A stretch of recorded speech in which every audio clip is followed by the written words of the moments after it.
Здраво и добро дојдовте во уште едно видео, каде што во оваа видео ќе говориме за најчести микроорганизми кои се користат во индустријска микробиологија. И да започнеме. Најопшто, живиот свет може да се подели врз база на видот на клетката. И така можеме да направиме поделба на прокариоти и на еукариоти. Прокариоти се тие кои имаат прокариотски тип на клетка и кај нив генетскиот материјал не се наоѓа во јадро, така значи нема јадрена мембрана, него се наоѓа генетскиот материјал слободен внатре во цитоплазмата. Додека кај еукариоти генетскиот материјал се наоѓа во јадро. Постојат и низа други разлики помеѓу прокариотски тип на клетка и еукариотски, но таа е најбитната разлика и од таа разлика всушност и потекнува името. Кариоти може да се реферира како јадро, еу значи вистинско, значи еукариотите имаат вистинско јадро, додека прокариотите немаат вистинско јадро. Во ред? Сега, во прокариоти спаѓаат бактерии и археи. Во некоја литература, главно по старата литература, бактериите се како еубактерии, додека археите се археа бактерии. Океј, но ја ќе се реферирам како бактерии и археи. Барем така е спрема поновата литература. Додека по старата, како што спомнав, е еубактерии и археа бактерии. Океј. Во еукариоти спаѓаат растенијата, животните, протисти и габи. Габите исто така можете да ги сретнете како фунги. Во некоја литература во еукариоти се вбројуваат и како хромисти, каде што влегуваат дел од алгите, но нас тоа не ни е битно сега. Инаку секој од овие помали кругчиња се всушност кралства, иако имаме и поделба на домени, што е повисок тип на таксономски ранг, односно ова е например еден домен, ова е друг домен, ова е трет домен, додека овие помалите се внатре кралства. Но таа класификација постојано се менува, значи порано ако сте учеле сигурно сте слушнали за монери, каде што монери беа како бактерии, археи заедно како со габи. Имаше 8 кралства, па спадна на 6, па 7, па значи постојано се менува, така што ова е за сега главната слика.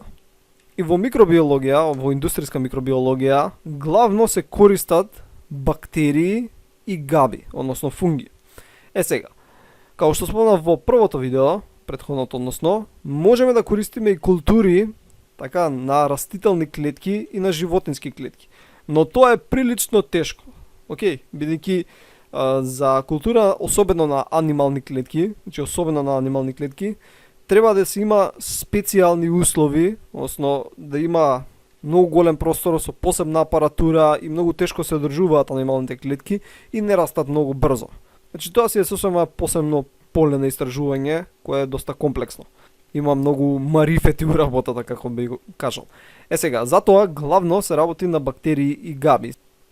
Сега нормално некој ќе праша, а што е со археите и протистите? Протистите не ни се толку интересни, додека археите се за во иднина. Бидејќи археите се налик бактерии кои што живеат во многу екстремни средини, односно се нарекуваат екстремофили. Живеат во средина каде што има многу високо pH, многу ниско pH, многу висока температура, ниска температура и така натаму. Значи тоа се екстремофили и ќе се искористат многу во индустријата во блиска иднина. Али денес не се користат толку бидејќи најголем дел од производството денес се уште отпаѓа на старата така индустријска микробиологија, што е производство на пиво, вино и така натаму, зашто од секогаш се користеле бактерии. Значи археите се за во иднина, каде што ќе се користат за производство на некои си нови производи. Сега спомнав зошто бактериите и габите се подобри од клетки на растенија и животни, но некои други карактеристики кои исто така ги прават подобри се следниве. Прва карактеристика, брзо растат. Значи бактериите многу побрзо се делат и го зголемуваат бројот, односно зголемуваат клеточната маса во однос на растенијата и животните, односно растителни и животински клетки. Еден пример е да Escherichia coli на секои 15 минути си го дуплира бројот, што е неверојатно брзо, така замисли си неколку часа ја оставиш или 1-2 дена и веќе бројот е неверојатно голем. Така со удвојување многу брзо стигаш до огромни бројки. Друга карактеристика е да потребно е многу помалце простор, бидејќи бактериите и габите може да ги чуваш во големи ферментатори, додека растителниве и животинскиве клетки треба у посебни садови каде што нема доволно простор, па треба големи складови да имаш за кај ќе чуваат бидејќи не можеш во ферментатори да ги ставаш и така натаму. Трета карактеристика ГМО, например ако имаш генетски модифицирани бактерии или габи, скоро на никој не му е гајле, додека ако спомнеш дека растенијето е генетски модифицирано или анималните клетки, тогаш малце со предпазливост тоа го зимаат и затоа полесно се работи со бактерии и габи, помалце документација има на некој си начин. Океј. Четврта карактеристика е заболување. Значи бактериите и габите скоро и да не заболуваат. Сега можат да заболат, нормално има бактериофаги, вируси кои напаѓаат бактерии и габи. Поточно не знам дали напаѓаат габи. Зашто секогаш кога учиме за бактериофаги, онака напаѓаат бактерии, окей, ама скоро никој не ги спомнува мувлите. Океј, како и да е, и бактериите и фунгите можат да заболат, дури постојат некои бактерии кои напаѓаат бактерии, но генерално многу помалку заболуваат. И пак тоа заболување е на некој си начин наводници. Океј, сега првично ќе ги разгледаме бактериите. Значи, како што спомнав во претходното видео, има многу микроорганизми и најголем дел од тие микроорганизми се бактерии. И ние знаеме огромен број, но сепак не знаеме скоро ни 1%, но сепак е многу голем бројот и многу е тешко да ги класифицираме. Денеска се поделени во 5 тома, или на англиски volumes, кои се обновуваат на неколку години, така сите нови созданија, па се обновува изданието и така натаму и така натаму. Моментално се во 5 тома, каде што во првиот том се опфатени археи и фототрофни бактерии, веќе археи, како што реков, понатаму се рекува археја бактерија, тие се бактерии кои живеат во екстремни услови. Том 2 се протеобактерии, том 3 се грам позитивни бактерии кои имаат ниска содржина на гуанин и цитозин. Том 4 се грам позитивни со висока содржина гуанин и цитозин и том 5 се овие одека што се наброени. Ја еве го симнав еден од томовите. Значи ова е второ издание на вториот том, така volume 2, каде што се опфатени протеобактерии и тоа алфа, бета, делта и епсилон, гама не се опфатени. Гледате тука том 2 протеобактерии, како што спомнав. Океј. И сега само онака брзички ќе разгледаме всушност колку многу има. Инаку книгава е 1400 страни. Океј, значи одека горе, гледате, пишува бројот на страни, 1400 страни. Океј, вака ако прелистаме брзински, малце да одалечиме. Ако прелистаме брзински, ќе увидиме, например, само колкава е содржината. Така, значи ова се различни видови, родови, редови, класи, така. Значи, огромен број. И ако отидеме подолу вака, ќе видиме дека за секоја бактерија која се знае, има наброено најразлични карактеристики. Океј, например, еве идеме фамилија та и та, идеме таму подолба, така натаму и така натаму. И има тука карактеристики. Наброено.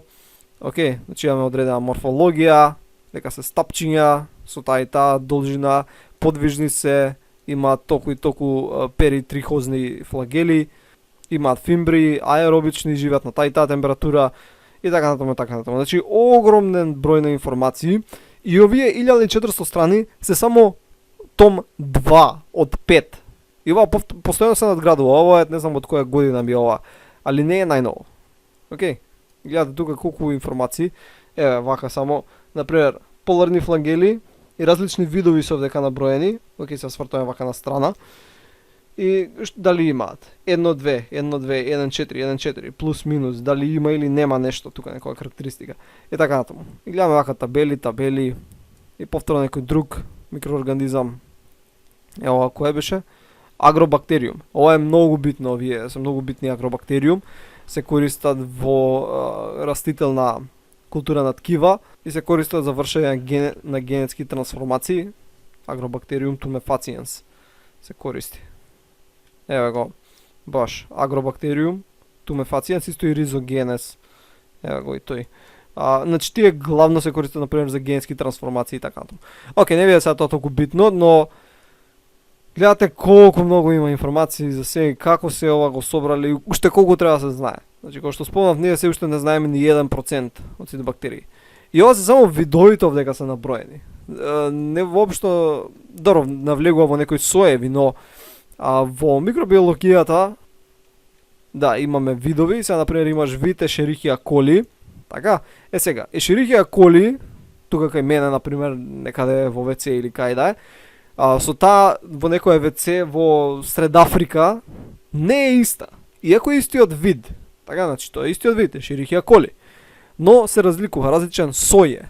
И аналогија која би ја направил, например, и јас сум човек, и луѓето, например, во Азија се луѓе, така, но не изгледаме исто. Така, ја изгледам на еден начин, ти изгледаш на еден начин, брат ти изгледа, сестра ти на различно изгледа. Значи, сите сме луѓе, али различно изгледаме. Па и така и бактерииве. Имаме милиарди видови, а во секој од тие видови, па има уште толку соеви. Така што секогаш можеш да најдеш бактерија која може да направи нешто. Само што треба да ја најдеш. Океј. Сега ќе збориме за протеобактерии, кои многу често се користат во индустријската микробиологија. И овдека главно влегуваат Escherichia, така, Escherichia coli, Salmonella, Helicobacter, Vibrio и многу други. И овие се грам негативни бактерии, имаат флагелум, некои се движат со лизгање, некои се неподвижни. И факултативни или облигатни анаероби се, значи не им е потребно кислород, некои не може да живеат ако има воопшто кислород, некои можат, а некои се хетеротрофни. И ги делиме на алфа, бета, гама, делта и епсилон. Нас главниот интерес ни се алфа протеобактерии. Во ред, и тука спаѓаат ацетобактер и глуконобактер. Во ацетобактер, тие се всушност перитрихозно флагелирани, додека глуконобактер се амфитрихално флагелирани. Но и ацетобактер и глуконобактер всушност се оцетно киселински бактерии. Односно, овие бактерии се користат главно за продукција на оцет. Зошто се користат за продукција на оцет? Зошто, еве, например, глуконобактер нема целосен циклус на ливонска киселина, но ТЦА, исто се рекува трикарбон cycle, трикарбонацид cycle, или Крепсов циклус. Значи, ако нема целосен циклус и не може да ја оксидира оцетната киселина се насобира и произведува оцет. Така, овие бактерии обстојуваат во кисела средина, што е добро, бидејќи оцетот е киселина, така, значи можат да обстојат во релативно кисела средина, но освен продукцијата на оцет може да се искористат и за други работи, така, например, продукција на глукуронска киселина, галактонска, арабинска и така натаму. Може да подпомогнат и во создавањето на витамин С. И еве интересен факт, дори некои оцетно-киселински бактерии се способни да произведат чиста целулоза, која растат во стационарна непротесена, значи ако нема мешање. Но ова се уште не е искористено во смисол индустријски, онака производствено. Океј, тоа беше нешто за протеобактерии. Сега ги спомнем нешто за фирмикути. Океј, значи фирмикутите се грам позитивни, додека протеобактериите беа грам негативни. И главно можеме да ги поделиме на вистински, значи фирмикути како што си името, и актинобактерија, каде што вистинските се тие кои имаат ниска содржина на гуанин плюс цитозин, под 50% од ДНА е гуанин и цитозин, додека ако имаат над 50% од ДНА со гуанин и цитозин, во тој случај се актинобактерија. Сега, ако се обични фирмикути, така вистински, во тој случај ги делиме на тие кои немаат клеточен зид, значи без клеточен зид, кои немаат некаква индустријска искористеност, ги делиме на спорогени и неспорогени или пак аспорогени. Спорогените создаваат ендоспори, додека протеобактериите создаваат екзоспори, но не е битно. И во спорогени спаѓаат бацилус, значи видови од бацилус родот, и клостридиум. Бацилус се факултативно анаеробни и тука има доста интересни видови кои влијаат врз инсектите. Еден најискористен е Bacillus thuringiensis, чии гени се извадени за едни крај протеини, кои што се вметнати внатре во пченката, така што пченката прави протеини од оваа бактерија, а тие протеини се отровни за инсекти. И така се добива бета пченка, BT corn се нарекува. Така што инсектот кога ја јаде пченката се труе самиот. Океј, тоа не е токсично за луѓе, ние имаме ензими таму кои го деградираат. Како и да е. Имаме Clostridium, каде што главно се видови кои се патогени за човек. Не се нешто индустријски битни. Имаме неспорогени, тука се всушност млечно-киселински бактерии, кои што се користат например за продукција на јогурт, така? Значи млечно-киселински. И тука спаѓаат Enterococcus, Lactobacillus, Leuconostoc, Pedicocus, Streptococcus. Да, има тука и патогени, но сепак може да се користат и за индустријска употреба. И овие немаат вако електронски транспортен синџир во нив, бидејќи нормално немаат митохондрии, они самите се како митохондрии, но и на сопствената мембрана немаат електрон-транспортен синџир, така што единственото АТП што го добиваат е преку супстратна фосфорилација. Значи немаат оксидативна фосфорилација, како некои други клетки или пак како нашите. И врз база на тоа, при ферментацијата што се добива, се делат на хомоферментабилни и хетероферментабилни. Кај хомоферментабилните се добива само млечна киселина, како продукт од ферментација на шекери. Додека кај хетероферментабилните се добива млечна киселина, но се добива и етанол и CO2. Океј, и зошто се бидат овие две соединенија? Бидејќи хетероферментабилните им фали ензим, односно немаат алдолаза, така што метаболизмот го бира тој пат и се добиваат и други соединенија. Еве некои карактеристики кои треба да ги поседуваат млечно-киселинските бактерии со цел да се користат во индустрија. Треба да имаат способност за брзо и целосно ферментирање на ефтини суровини, така значи што е поевтина суровината која оние конвертираат, тоа е подобро.